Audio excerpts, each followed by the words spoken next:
कि हम आपके हर डिमांड से एक इंच भी पीछे नहीं हटेंगे और हम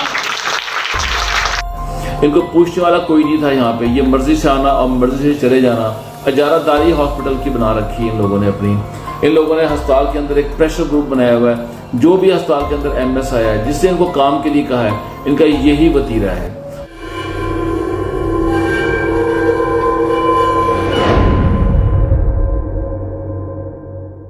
औज़ुबिल्लाहिमिनश्शैतानिर्रजीम बिस्मिल्लाहिर्रहमानिर्रहीम। अस्सलाम वालेकुम दोस्तों, आप देख रहे हैं मलक आरिफ ऑफिशियल और मैं हूं आपका होस्ट, आपका दोस्त मलक आरिफ। और आज मेरे साथ बड़े ख़ास मेहमान हमेशा की तरह बड़ी मोहब्बत करते हैं डॉक्टर खालिद महमूद शाकर, जो MSF पाकिस्तान मुस्लिम लीग नून के चीफ़ ऑर्गेनाइज़र राना सिकंदर याद खान के तर्जमान भी हैं। साथ में पाकिस्तान मुस्लिम लीग नून के यहाँ के जो हैं रहनुमा भी हैं। तो पूरे पंजाब में ये वर्क करते हैं। इनका वर्क जो है वो रोज़ो रोशन की तरह यहाँ है। पाकिस्तान मुस्लिम लीग नून की दुनिया में बड़े जाने पहचाने शख्सियत का नाम है। तो कसूर की बात करेंगे और कसूर में सबसे ज़्यादा इस वक्त जो बड़ा इशू है वो बुल्ले शाह डिस्ट्रिक्ट अस्पताल कसूर का है, जिस पे इस वक्त आज 8वां रोज़ जो है वो हम कहेंगे कि इस वक्त डॉक्टर्स जो है वो हड़ताल पे हैं। डॉक्टर्स ही हड़ताल पे नहीं है, बल्कि साथ में पैरामेडिकल स्टाफ, नर्सिंग स्टाफ और जो दीगर अमला है वो भी अपने इस्तीफ़े पेश करने को तैयार हो चुका है। 62 डॉक्टर्स ने चंद रोज़ पहले इस्तीफ़ा पेश किया। अब हालात बिगड़ते जा रहे हैं और इन 8 दिनों में मरीज़ हज़ारों की तादाद में ख्वार हुए। दवाई नहीं मिल रही, CT स्कैन और मुख्तलिफ़ जो टेस्ट हैं उनकी मशीनें नहीं है। MS बड़े बड़े दावे करता है। डॉक्टर फ़रूक जिनको तैनात किया गया है मुबैना तौर पर बड़ी बेज़ाब्तियों में मुलव्वस हैं। साथ में जिनसी हरासगी का भी उन पर इल्ज़ाम है, जबकि हस्पताल के अंदर बाद इंतज़ामी जो है वो इस वक्त अरूज पर है। खाली दीवारें बनाने से, लाइटिंग लगाने से और उसकी नमूदो नुमाइश और जो मंजर आम पे जो चीज़ें लाई जा रही हैं उनसे ऐसे काम नहीं चलते। इंतज़ामी अमूर के जो फ़राइज़ हैं उसको फ़र्ज़ शनासी के साथ सार अंजाम देना भी MS की रिस्पॉन्सिबिलिटी है, लेकिन ऐसा वहाँ पे कुछ भी नज़र नहीं आ रहा। आज भी पंजाब के जो YDA के जो डॉक्टर्स हैं ओहदेदारान थे, उन्होंने प्रेस कॉन्फ्रेंस की। उससे पहले भी कई बार प्रेस कॉन्फ्रेंस हुई। अब सवाल ये उठता है कि ज़िला कसूर की अमन कमेटी, सिविल सोसाइटी और खसूस बिलखसूस यहाँ के जो सियासी नुमाइंदे हैं वो कहाँ पे खड़े हैं। तो जहाँ पे सियासी नुमाइंदों की बात आती है वहाँ पर ये बात काबिल ज़िक्र आती है कि ज़िला कसूर किन का है, किस सियासी जमात का है। तो जनाब अली, ज़िला कसूर नून लीग का गढ़ समझा जाता है। पाकिस्तान मुस्लिम लीग नून के जो नुमाइंदे हैं, जिनमें मलक अहमद ख़ान का नाम जो है वो एक ब्रांड है इस वक्त। उसके अलावा यहाँ पे MNA साद वसीम शेख, मियाँ वसीम अख्तर शेख जो इस वक्त लाहौर डिवीज़न के सदर हैं, और भी मलक अहमद सईद खान, मलक रशीद अहमद खान, राना सिकंदर हयात खान, राना हयात खान वगैरह वगैरह, ये सब बड़े नाम हैं। वो कहाँ पे खड़े हैं? इतना बड़ा इशू जिसमें ज़िंदगी और मौत की कश्मकश में जो इस वक्त लड़ रहे हैं, अपनी जान बचाने के लिए वो धक्के खा रहे हैं, हॉस्पिटल जाते हैं, उनका इलाज मुआवजा नहीं हो रहा। ये कुछ छोटा इशू नहीं है। तो सियासतदान, नून लीग के रहनुमा और MPA MNA जो हमारे यहाँ पे इलेक्ट होते हैं वो इस वक्त कहाँ पे हैं? वो तमाशा देख रहे हैं। तो इसी हवाले से बात करने के लिए हमारा साथ दे रहे हैं डॉक्टर खालिद महमूद शाकर साहब। डॉक्टर साहब, आपका बहुत बहुत शुक्रिया, आपने कीमती वक्त से अपना टाइम निकाला और हमें इस टाइम से नवाजा। ये सवाल मैं आपके सामने रखता हूँ कि पाकिस्तान मुस्लिम लीग नून कहाँ पे खड़ी है और हमारे जो आपके साथ जो जिनका आप साथ देते हैं दिन रात एक किया हुआ है, वो कहाँ पे खड़े? बिस्मिल्लाहिर्रहमानिर्रहीम। बहुत शुक्रिया मलिक साहब, आपने मुझे इस मौका बात करने का मौका दिया। तो पहली बात यह है कि मैं ज़िला कसूर का ओवरव्यू लूँगा कि 40 लाख की आबादी का जो ये ज़िला है 4 तहसीलों पर मुहित है, और इसका जो है मतलब जो एरिया है तकरीबन कुछ 100 से 125 किलोमीटर लंबा ज़िला है। कहाँ ये गंडा सिंह बॉर्डर से शुरू होता है और हेड बल्लो की और हल्ला तक जाता है। 125 यूनियन काउंसिल्स हैं, 10 यहाँ पे म्यूनसिपल कमेटीज़ हैं, एक कसूर सिटी जो है बड़ी कॉरपोरेशन है। लेकिन ये बात मैं बड़े भारी दिल से कहूँगा और अपनी पार्टी को भी और इसमें अपने आप को भी और ज़िला कसूर के हर उस ज़िम्मेदार बंदे को शरीक ठहराऊँगा कि इतना बड़ा ज़िला होने के बावजूद सिर्फ एक डिस्ट्रिक्ट हेडक्वार्टर हॉस्पिटल है यहाँ पे, जबकि यहाँ पे मेडिकल कॉलेज होना चाहिए, यूनिवर्सिटी होनी चाहिए और हर तहसील की लेवल पे एक स्टेट ऑफ द आर्ट जो है तहसील हेडक्वार्टर हॉस्पिटल होना चाहिए, लेकिन वो आज तक नहीं है। ये शिकवा तो मैं अपनी ज़ात से भी करूँगा, अपने जो पार्टी के कायदीन हैं उनसे भी करूँगा। दूसरी बात जो आपकी मौजूदा सिनेरियो पे आप बात कर रहे हैं, मैं उस हवाले से जो बात करूँगा वो ये है कि बदकिस्मती से हमारी जो यहाँ के बड़े हैं उनकी शायद इस तरफ तवज्जो नहीं जा सकी, शायद उनकी कुछ मसरूफियात या तरजीहात कुछ और थी। ज़िला कसूर में महकमा तालीम और महकमा सेहत के जो दोनों महकमे हैं उनकी कारकर्दगी मेरा नहीं ख्याल कि कोई काबिल ज़िक्र है, और ये गुज़श्ता 4-5 सालों से तो बिल्कुल ही काबिल ज़िक्र नहीं है। चूँकि 2018 से पहले तक जब हमारी पार्टी की हुकूमत थी, शहबाज साहब वज़ीर आला पंजाब थे, तब तक तो आप अगर देखते होंगे कि सूबा पंजाब के हर छोटे से छोटे जो BHU होता है, बेसिक हेल्थ यूनिट होता है, वहाँ पे भी डॉक्टर्स, पैरामेडिक्स, RHCs, BHG, तहसील हेडक्वार्टर्स, ट्रॉमा सेंटर्स या जितनी भी और गवर्नमेंट की तरफ से हेल्थ की फैसिलिटीज़ थी, वहाँ पे सब जो स्टाफ था वो भी पूरा था। वहाँ पे लोगों को मुफ्त दवाइयाँ भी मिलती थी और वो स्टाफ पंक्चुअल भी था, रेगुलर भी था। लेकिन ये 4 साल जब नालायकों के टोले की हुकूमत आई तो बदकिस्मती से पंजाब को खंडर में तब्दील कर दिया गया। आप महकमा तालीम की बात करें तो 2017 के बाद इसमें इंडक्शन नहीं हुई, नए मुलाजमीन भर्ती नहीं किए गए, वहाँ से सैकड़ों नहीं हज़ारों मुलाजमीन जो वफ़ात पा गए, कुछ रिटायर्ड हो गए, कुछ जो है छोड़ गए। तो उसके बाद जो हमारी इनरोलमेंट थी वो भी मैं पिछले दिनों ही एक रिसर्च में पढ़ रहा था कि इनके 4 साल में जो स्कूल में बच्चों की इनरोलमेंट भी थी वो भी मुसलसल उसमें कमी आती गई, जबकि होना तो ये चाहिए था कि आबादी बढ़ने के साथ साथ स्कूल्स में इनरोलमेंट बढ़ती, नया स्टाफ भर्ती किया जाता, education staff, non education staff, management के लोग, क्लरिकल स्टाफ, इनकी एक बड़ी भर्ती हर साल नहीं तो 2 साल बाद की जाती। अब हम स्कूल्स में जाते हैं तो वहाँ पे ये शिकायत है कि स्टाफ कम है और बच्चे ज़्यादा हैं, और ये कॉलेजेस में भी यही इशू है। अब हम अस्पताल की खुसूसन जो डिस्ट्रिक्ट हॉस्पिटल है, अस्पताल की बात करें, मैं सर डिस्ट्रिक्ट अस्पताल की तरफ आ गया। तो अभी जो मौजूदा एक यहाँ पे इशू बना हुआ है, गुज़श्ता को 2-3 महीनों से एक MS साहब जो है यहाँ पे तैनात हुए हैं, वो खुद से तो बड़े फ़र्ज शनास हैं, मियाँ मिट्ठू भी हैं, और शायद उनको कुछ सियासी आशीर्वाद भी हासिल हो जिसका मेरे पास कोई सबूत तो नहीं है। उन्होंने स्कूल जो अस्पताल है उसकी पोछा पाची तो बड़ी कर दी, यहाँ पे लाइटें लगा दी, 14 अगस्त की ये कर दी वो कर दी। हमारी इतलात के मुताबिक जो है करोड़ों रुपए स्कूल जो अस्पताल का था अकाउंट, उसमें से इसकी जो डेकोरेशन और मेंटेनेंस और इस पे खर्च हो चुके हैं। लेकिन वहाँ पे हम जाएं तो वहाँ पे ना तो दवाइयाँ हैं, ना ही डॉक्टर्स और पैरामेडिक्स जो है वो प्रॉपर अवेलेबल होते हैं, और ना ही वहाँ पे यहाँ तक बदकिस्मती है मलिक साहब के जब बिजली बंद होती है तो वेंटिलेटर नहीं है, जनरेटर बंद हो जाता है, नहीं है, वेंटिलेटर नहीं चलते, ऑक्सीजन नहीं दी जाती, तो OT जो होता है उनका वो पता नहीं कैसे चलता है।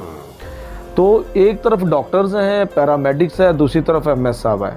हम किसी एक पार्टी की हमायत नहीं करेंगे, हम तो एक बतौर सियासी वर्कर जो है हम ये कर सकते हैं कि इनकी नतायज, इनके जो इश्यूज़ हैं उनको हल कर सकते हैं। मेरी अपनी पार्टी के जो रहनुमा हैं, मलिक अहमद ख़ान साहब का नाम आपने लिया, राना सिकंदर याद ख़ान साहब का नाम आपने लिया, यहाँ के जो कसूर शहर के जो MNA साहब हैं मियाँ साद वसीम साहब, उनका जिक्र भी आपने किया। मैं तो उनसे मुल्तमिस हूँ कि बराए मेहरबानी आप आवाम के लिए देखें। MS साहब अपनी ज़िद नहीं छोड़ रहे और डॉक्टर्स और पैरामेडिक स्टाफ अपनी ज़िद नहीं छोड़ रहा। इन दोनों की जो दोनों धड़ों की सियासत है वो आवाम के लिए वबाल जान बनी हुई है। 8 से 10 रोज़ हो गए हैं वहाँ पे OPD बंद है। आज आपने मुझे अभी बताया कि YDA के जो डॉक्टर्स ओहदेदारान आए थे उन्होंने ये धमकी भी लगा दी या वार्निंग दे दी कि हम 72 घंटों के अंदर 72 घंटों के अंदर अंदर एमरजेंसी भी बंद कर रहे हैं। तो भाई मैं जनरल हॉस्पिटल की OPD बंद करने की उन्होंने धमकी लगा दी। उन्होंने कहा ननकाना साहब की OPD भी बंद कर देंगे हम, और दीगर अजला में भी जहाँ जहाँ पे हमारा जुरिस्डिक्शन है, दायरा इख्तियार में है, हम सारी OPDs बंद कर देंगे। यही मैं अर्ज़ करता हूँ कि क्या उस ख़ास MS साहब में ख़ास चीज़ है।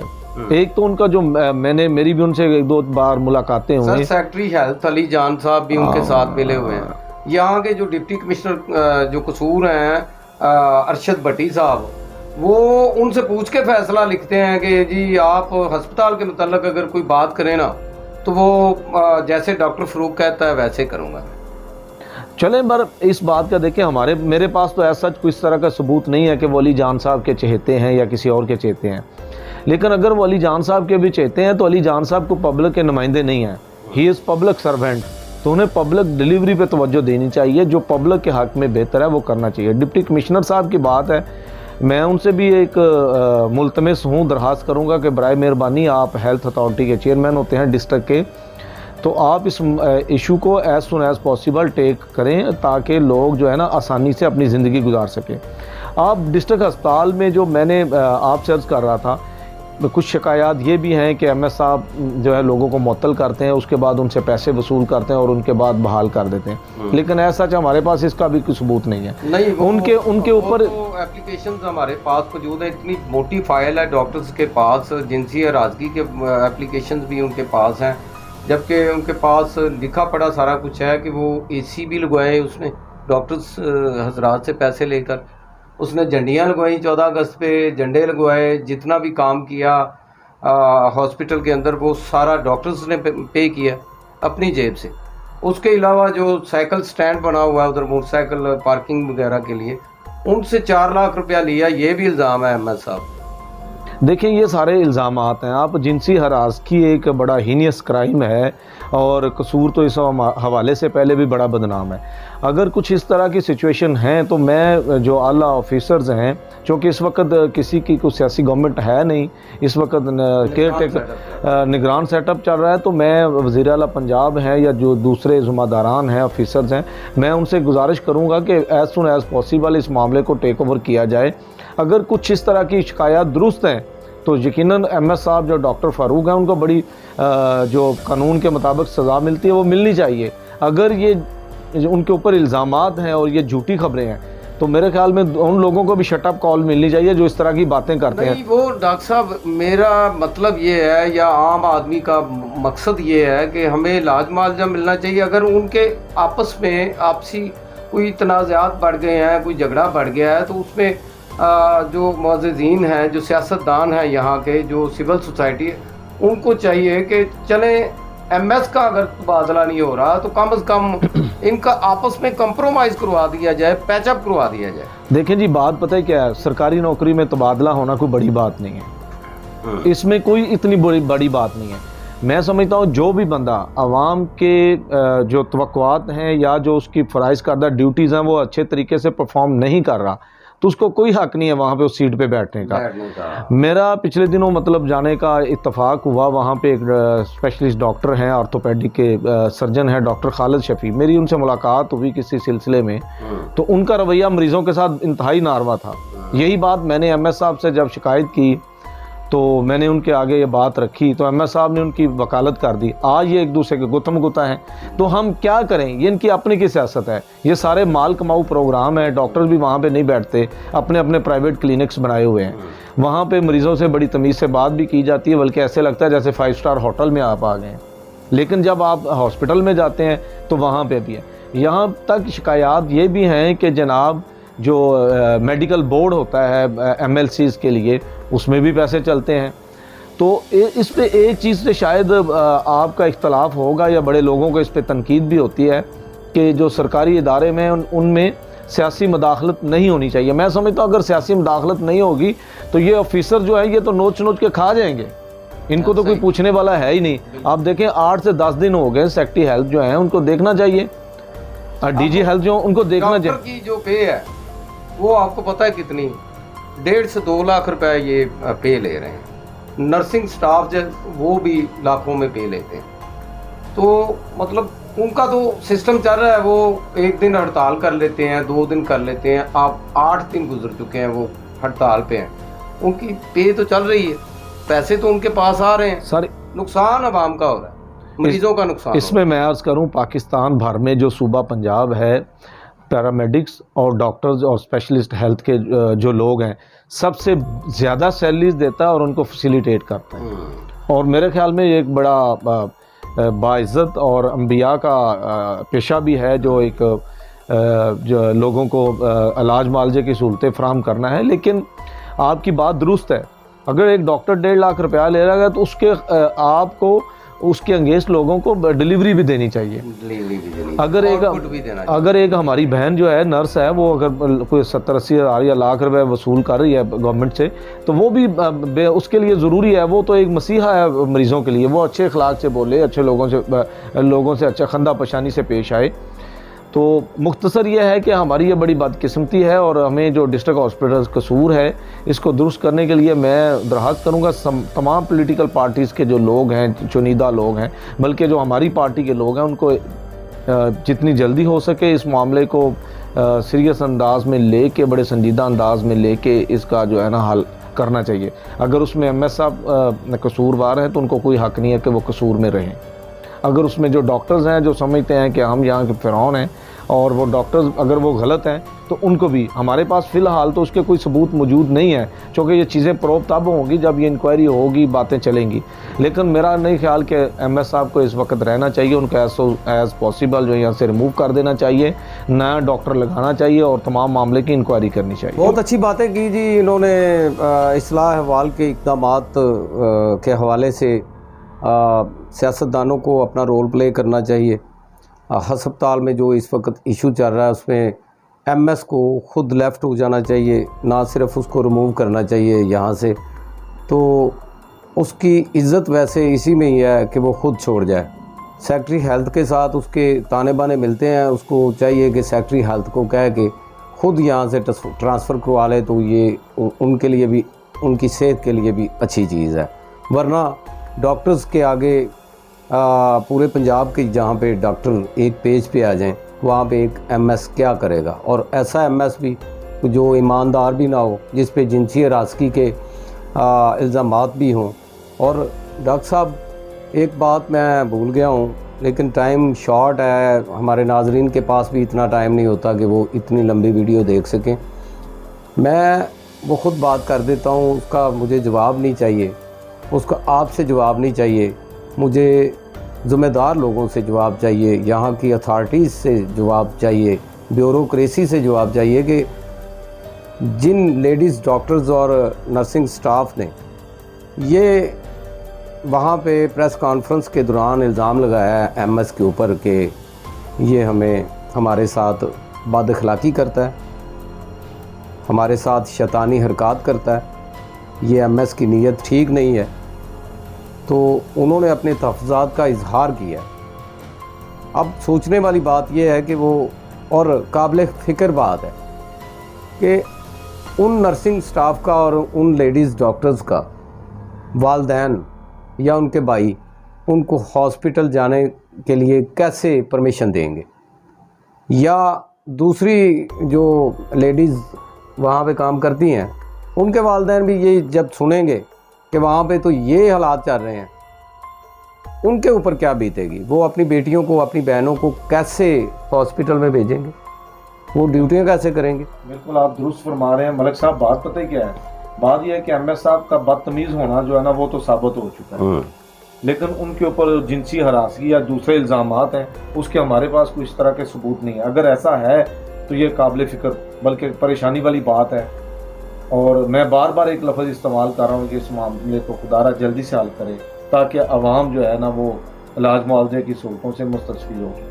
बिल्कुल जी। एक और भी डॉक्टर खालिद महमूद शाकर साहब ने, डॉक्टर खालिद शफ़ी वही नाम है ना उसका, ऑर्थोपेडिक के सर्जन, वो और भी लोगों ने काफ़ी शिकायत की थी, मेरे जहन में है। तो वो इंतहाई करप्ट तरीन आदमी है, बद तहजीब आदमी है और बदतमीज़ आदमी है। उसका भी यहाँ से ट्रांसफ़र होना इंतहाई नागुज़ीर हो चुका है। तो इसी के साथ इजाज़त चाहेंगे। अगली वीडियो में फिर मिलेंगे। डॉक्टर खालिद महमूद शाकर के लिए और मलक आरफ के लिए लाजमी अपनी खुसूसी दुआ कीजिएगा। अल्लाह ताला हमेशा हमें मुफाद आमा के लिए काम करने के लिए और हक़ और सच का साथ देने के लिए हमेशा ऐसे ही जो है वो प्रोग्राम करने का मौका दे और तौफीक दे। आमीन। और इसी के साथ इजाज़त चाहेंगे। पाकिस्तान जिंदाबाद।